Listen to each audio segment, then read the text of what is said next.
ಶ್ರೀಗುರುಭ್ಯೋ ನಮಃ. ಹರಿ ಓಂ.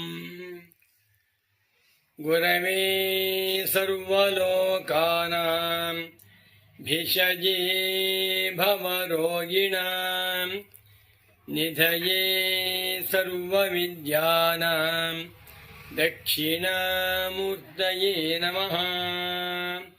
ವಂದೇ ತಂ ಸಚ್ಚಿದಾನಂದಂ ಯತಿವರ್ಯಂ ಮಹಾಮತಿಂ ವೇದಾಂತಸಾರಜ್ಞಂ ಸದ್ಗುರುಂ ಪ್ರಣತೋಸ್ಮ್ಯಹಂ. ಶ್ರುತಿಸ್ಮೃತಿಪುರಾಣಾನಾಮಾಲಯಂ ಕರುಣಾಲಯಂ ನಮಾಮಿ ಭಗವತ್ಪಾದಶಂಕರಂ ಲೋಕಶಂಕರಂ. ಶ್ರೀಮಚ್ಛಂಕರ ಭಗವತ್ಪೂಜ್ಯಪಾದಮಹಾಸದ್ಗುರುಭ್ಯೋ ನಮಃ. ಶ್ರೀ ಶ್ರೀ ಸಚ್ಚಿದಾನಂದೇಂದ್ರ ಸರಸ್ವತೀ ಸದ್ಗುರುಪಾದುಕಾಭ್ಯಾಂ ನಮಃ. ಶಂಕರಾಚಾರ್ಯ ಸಚ್ಚಿಷ್ಯಂ ಜ್ಞಾನಿರಾಜಂ ತಪಸ್ವಿನಂ ನೈಷ್ಕರ್ಮ್ಯ ಸಿದ್ಧಿಕರ್ತಾರಂ ಸುರೇಶ್ವರಮಹಂ ಭಜೆ.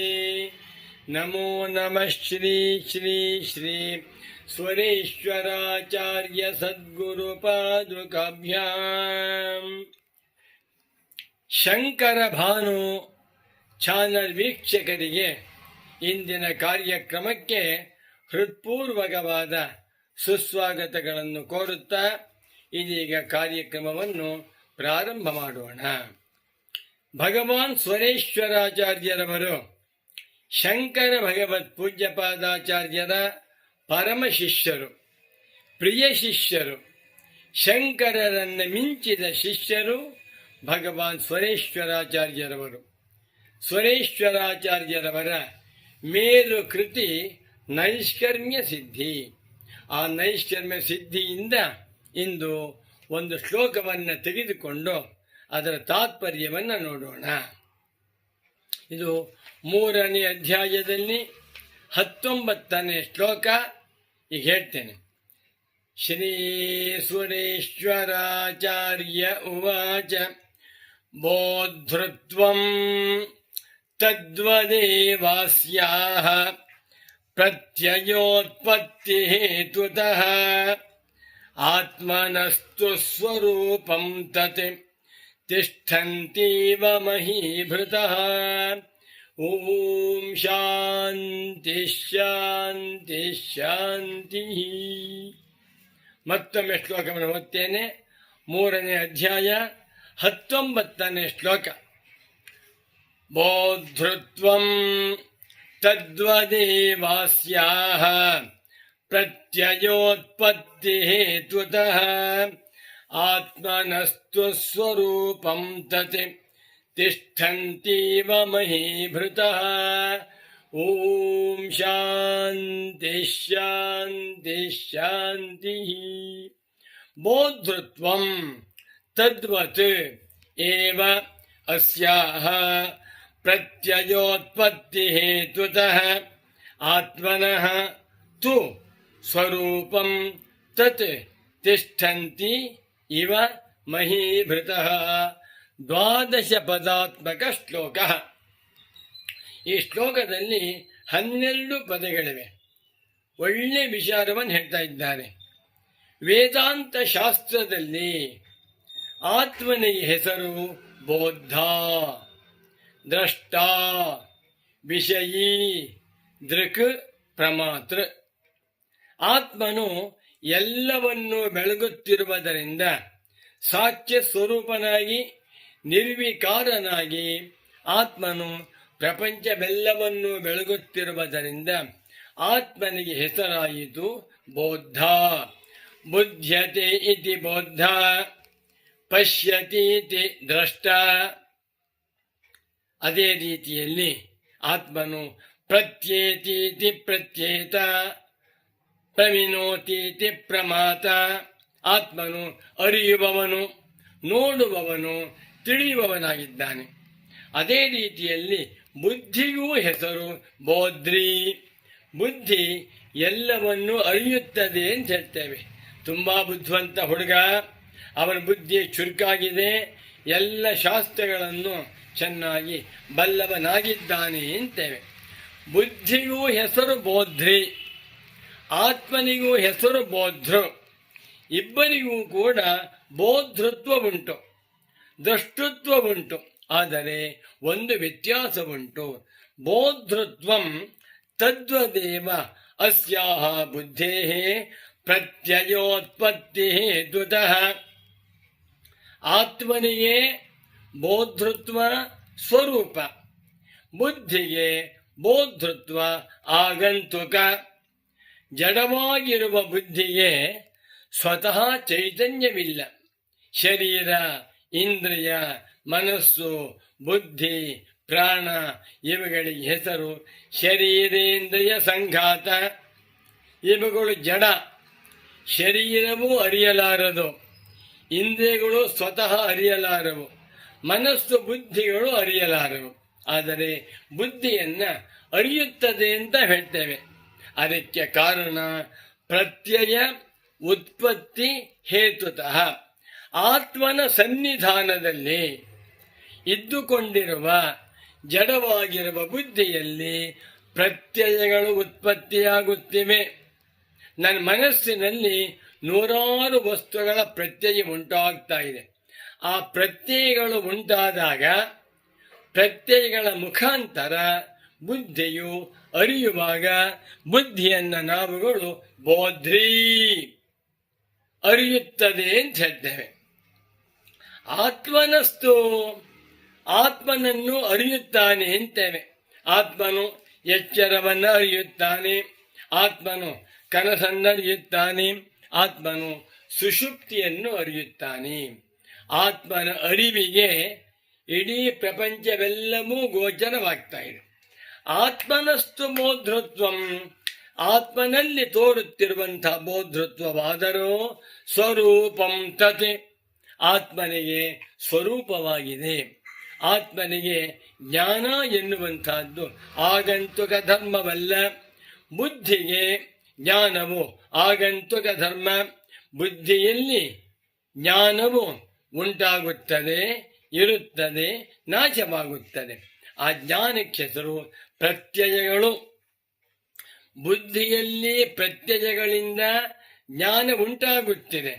ಆತ್ಮನ ಸನ್ನಿಧಾನದಲ್ಲಿ ಆತ್ಮನಿಗೆ ಹಾಗೆ ಯಾವ ಸಹವಾಸವೂ ಬೇಡ, ಯಾರಿಂದಲೂ ಬೇಕಾಗಿಲ್ಲ, ಯಾವ ನಿಮಿತ್ತವೂ ಇಲ್ಲದೆ ಆತ್ಮನು ತಾನೇ ತಾನಾಗಿ ಸ್ವಯಂ ಜ್ಯೋತಿಯಾಗಿದ್ದಾನೆ. ನ ತತ್ರ ಸೂರ್ಯೋ ಭಾತಿ ನ ಚಂದ್ರ ತಾರಕಂ ನೇಮಾ ವಿದ್ಯುತೋ ಭಾಂತಿ ಕುತೋ ಯಮಗ್ನಿ ತಮೇವ ಭಾಂತಮನುಭಾತಿ ಸರ್ವಂ ತಸ್ಯ ಭಾಸಾ ಸರ್ವಮಿದಂ ವಿಭಾತಿ. ಆತ್ಮನು ಸ್ವಯಂ ಜ್ಯೋತಿ ಸ್ವರೂಪನಾಗಿದ್ದುಕೊಂಡು ಎಲ್ಲವನ್ನು ನಿರ್ವಿಕಾರ ರೂಪದಿಂದ ಬೆಳಗುತ್ತಿದ್ದಾನೆ. ಇದಕ್ಕೊಂದು ಒಳ್ಳೆ ಉದಾಹರಣೆ ಕೊಟ್ಟಿದ್ದಾರೆ. ತಿಷ್ಠಂತೀವ ಮಹೀಭೃತಃ, ಮಹೀಭೃತಃ ಪರ್ವತಃ ತಿಷ್ಠಂತೀವ, ಬೆಟ್ಟಗಳು ನಿಂತ್ಕೊಂಡಿವೆ ಅಂತ ಹೇಳ್ತೇವೆ. ಬೆಟ್ಟ ನಿಂತ್ಕೊಂಡಿದೆ ಅಂತ ಹೇಳಿದ್ರೆ ಯಾವತ್ತು ಓಡ್ ಹೋಗ್ತಾ ಇದ್ವೋ, ಯಾವತ್ತು ವಾಕಿಂಗ್ ಮಾಡ್ತಾ ಇದ್ವೋ? ಬೆಟ್ಟ ಯಾವತ್ತಾದರೂ ತನ್ನ ಜಾಗವನ್ನು ಬಿಟ್ಟು ಬೇರೊಂದು ಜಾಗಕ್ಕೆ ಹೋಗುವುದನ್ನು ಕಂಡಿದ್ದೇವೆಯಾ? ಇಲ್ಲ. ಹಿಮಾಲಯ ಬೆಟ್ಟ ನಿಂತಿದೆ, ಅದೇ ರೀತಿಯಲ್ಲಿ ಚಾಮುಂಡಿ ಬೆಟ್ಟ ನಿಂತಿದೆ, ಅದೇ ರೀತಿಯಲ್ಲಿ ತಿರುಪತಿ ವೆಂಕಟೇಶ್ವರನ ಬೆಟ್ಟ ನಿಂತಿದೆ ಅಂತೇವೆ. ನಿಂತಿದೆ ಎನ್ನುವ ಮಾತಿಗೆ ಅರ್ಥವೇ ಇಲ್ಲ, ಅದು ಸ್ವಭಾವ. ಬೆಟ್ಟಗಳು ನಿಂತಿರುವುದು ಸ್ವಭಾವವಾಗಿರುವಂತೆ ಆತ್ಮನನ್ನ ಎಲ್ಲವನ್ನೂ ನೋಡುತ್ತಾನೆ, ಅರಿಯುತ್ತಾನೆ, ತಿಳಿಯುತ್ತಾನೆ ಎನ್ನುವಂತಹದ್ದು ಆತ್ಮನಿಗೆ ಸ್ವರೂಪವಾಗಿದೆ ಅಂತಂದು. ನಾ ಬೇರೆ ಒಂದು ಉದಾಹರಣೆ ಕೊಡ್ತೇನೆ. ಸೂರ್ಯನು ಪ್ರಪಂಚವನ್ನ ಬೆಳಗುತ್ತಿದ್ದಾನೆ. ನನ್ನ ಕೈಯಲ್ಲಿರುವಂತಹ ಟಾರ್ಚು ಪುಸ್ತಕವನ್ನ ಬೆಳಗುತ್ತಿದೆ ಅಂತ ಹೇಳ್ತೇನೆ. ಎರಡಕ್ಕೂ ವ್ಯತ್ಯಾಸವಿದೆಯಲ್ವೇ? ಸೂರ್ಯನು ಯಾವಾಗಲೂ ಬೆಳಗ್ತಾ ಇರ್ತಾನೆ. ಸೂರ್ಯನಿಗೆ ಬೆಳಕು ಸಹಜ, ಸ್ವಾಭಾವಿಕ. ಸೂರ್ಯನಿಂದರೂ ಒಂದೇ, ಬೆಳಕೆಂದರೂ ಒಂದೇ, ಸೂರ್ಯನು ಬೆಳಗುತ್ತಾನೆ ಎನ್ನುವಂಥ ಪ್ರಯೋಗ ನಿಜವಾಗಿ ಸರಿಯಲ್ಲ. ಬೆಳಗುತ್ತಾನೆ ಎನ್ನುವಾಗ ಕ್ರಿಯಾ ಬರಬೇಕು. ಸೂರ್ಯನ ಕ್ರಿಯಾ ಉಂಟೆ? ಸೂರ್ಯನೇ ಬೆಳಕಿನ ಸ್ವರೂಪ. ಸೂರ್ಯನೆಂದರೂ ಬೆಳಕೆಂದರೂ ಒಂದೇ. ಅದರ ಟಾರ್ಚ್ ಬೆಳಗುತ್ತೆ ಎನ್ನುವಾಗ ಕೈಯಲ್ಲಿ ಟಾರ್ಚ್ ಇದೆ, ಒಳಗಡೆ ಸೆಲ್ಲಿದೆ, ಅದರ ಶಕ್ತಿ ಇದೆ, ಒಂದು ಬಲ್ಬ್ ಇದೆ, ಅದನ್ನು ಬೆಳಗ್ತಾ ಇದೆ. ಈ ಟಾರ್ಚು ಸ್ವತಃ ಅಚೇತನ ಪದಾರ್ಥ, ಅದು ಬೆಳಗಲಾರದು. ಆದರೆ ಬೆಳಗುತ್ತಿದೆ ಎನ್ನುವಾಗ ಕೈಯಲ್ಲಿ ಹಿಡ್ಕೋಬೇಕು, ಸೆಲ್ ಹಾಕಿರಬೇಕು, ಬಲ್ಬ್ ಇರಬೇಕು, ಆ ಸೆಲ್ಲಿನಲ್ಲಿ ಎನರ್ಜಿ ಇರಬೇಕು, ಬಟನ್ ಒತ್ತಬೇಕು, ಇಷ್ಟೆಲ್ಲ ಬೇಕಲ್ವೇ? ಟಾರ್ಚ್ ಬೆಳಗುತ್ತಿದೆ ಎನ್ನುವಂತೆ ಬುದ್ಧಿ ಬೆಳಗುತ್ತಿದೆ ಅಂತ ತಿಳ್ಕೊಳ್ಬೇಕು. ಸೂರ್ಯ ಬೆಳಗುತ್ತಾನೆ ಎನ್ನುವಂತೆ ಸೂರ್ಯನನ್ನು ಬೆಳಗುತ್ತಿರುವಂಥ ಆತ್ಮ ಸರ್ವ ಚೈತನ್ಯ ಪ್ರಕಾಶ ಸ್ವರೂಪನಾಗಿದ್ದಾನೆ. ಇಂಥ ಆತ್ಮನನ್ನೇ ಉಪನಿಷತ್ತುಗಳಲ್ಲಿ ಪ್ರತ್ಯಗಾತ್ಮ, ಪರಮಾತ್ಮ, ಬ್ರಹ್ಮ, ಪರಂ ಬ್ರಹ್ಮ, ಪರಮಾರ್ಥ ತತ್ವ ಎಂದು ಕರೆಯುತ್ತಾರೆ. ಇಂಥ ಆತ್ಮನೇ ತಾನೆಂದು ತಿಳಿದಿರುವವನೇ ಆತ್ಮಜ್ಞಾನಿ. ದೇಹೇಂದ್ರಿಯ ಮನೋಬುದ್ಧಿಗಳು ನಾನಲ್ಲ.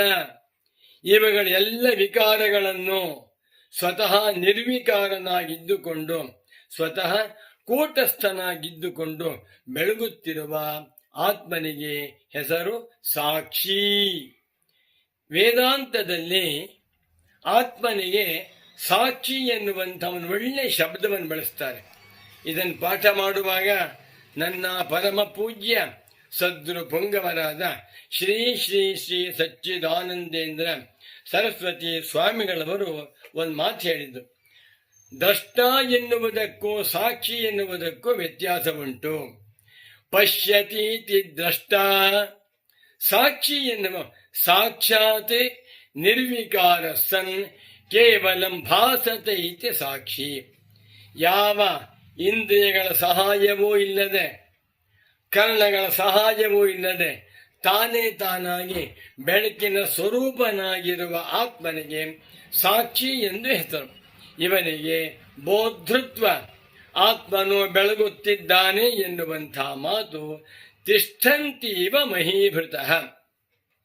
ಬೆಟ್ಟಗಳು, ಗಿರಿಗಳು, ಗುಡ್ಡಗಳು ನಿಂತಿವೆ ಎನ್ನುವಂತೆ ಅರ್ಥ ಮಾಡಿಕೊಳ್ಬೇಕೇ ಹೊರತು ಆತ್ಮನಿಗೆ ಜ್ಞಾನ, ಅರಿವು ಎನ್ನುವಂತಹದ್ದು ಆಗಂತುಕ ಧರ್ಮವಲ್ಲ ಅಂತ ಹೇಳಿದ್ರು. ಇಂಥ ಆತ್ಮನನ್ನ ಬುದ್ಧಿಯಿಂದ ಬೇರ್ಪಡಿಸಿ, ಬುದ್ಧಿಯಿಂದ ಆತ್ಮಸ್ವರೂಪವನ್ನ ವಿವೇಕದಿಂದ ತಿಳಿದುಕೊಂಡು ಆತ್ಮನಿಷ್ಠನಾದವನೇ ಆತ್ಮಜ್ಞಾನಿ. ಇವನಿಗೆ ಬುದ್ಧಿಯ ಸಂಬಂಧವೂ ಇಲ್ಲ. ಇದನ್ನೇ ಕೇನೋಪನಿಷತ್ತು ಸುಂದರವಾಗಿ ಹೇಳ್ತಾ ಇದೆ. ಪ್ರತಿಬೋಧ ವಿದಿತಂ ಮತಂ ಅಮೃತತ್ವಂ ಹಿ ವಿಂದತೆ, ಆತ್ಮನ ವಿಂದತೆ ವೀರ್ಯಂ ವಿದ್ಯೆಯ ವಿಂದತೆ ಅಮೃತಂ. ಆದ್ದರಿಂದ ಇಂಥ ಆತ್ಮಸ್ವರೂಪವನ್ನ ನಾವೆಲ್ಲರೂ ಅರ್ಥ ಮಾಡಿಕೊಂಡು ಸಾಕ್ಷ್ಯ ಚೈತನ್ಯ ಸ್ವರೂಪನೇ ತಾನು ಎಂದು ತಿಳಿದಾಗ ನಮಗೆ ಬ್ರಹ್ಮಜ್ಞಾನ ಉಂಟಾಗಿ ಬ್ರಹ್ಮಜ್ಞಾನದಿಂದ ಪರಮಾನಂದ ಸ್ವರೂಪವಾದಂಥ ಮೋಕ್ಷವೇ ಉಂಟಾಗುತ್ತೆ ಎನ್ನುವ ರಹಸ್ಯವನ್ನ ಭಗವಾನ್ ಸ್ವರೇಶ್ವರಾಚಾರ್ಯರವರು ತಮ್ಮ ನೈಷ್ಕರ್ಮ್ಯ ಸಿದ್ಧಿಯ ಈ ಶ್ಲೋಕದಲ್ಲಿ ತಿಳಿಸಿಕೊಟ್ಟಿದ್ದಾರೆ ಅಂತ ಹೇಳುತ್ತಾ ಶ್ಲೋಕವನ್ನ ಮತ್ತೊಮ್ಮೆ ಹೇಳ್ತೇನೆ, ಎಲ್ಲರೂ ಗಟ್ಟಿ ಮಾಡಿಬಿಡಿ. ಶ್ರೀ ಸುರೇಶ್ವರಾಚಾರ್ಯ ಉವಾಚ ಬೋಧೃತ್ವಂ ತದ್ವದೇವಾಸ್ಯಾಹ ಪ್ರತ್ಯಯೋತ್ಪತ್ತಿ ಹೇತವಃ ಆತ್ಮನಸ್ತು ಸ್ವರೂಪಂ ತತ್ ತಿಷ್ಠಂತೀವ ಮಹೀಭೃತಃ. ನಮೋ ನಮಃ ಸುರೇಶ್ವರಾಚಾರ್ಯ ಸದ್ಗುರು ಪಾದುಕಾಭ್ಯಾಂ, ನಮೋ ನಮಃ ಶಂಕರ ಪಾದುಕಾಭ್ಯಾಂ, ನಮೋ ನಮಃ ಶ್ರೀ ಶ್ರೀ ಶ್ರೀ ಸಚ್ಚಿದಾನಂದೇಂದ್ರ ಸರಸ್ವತಿ ಪಾದುಕಾಭ್ಯಾಂ.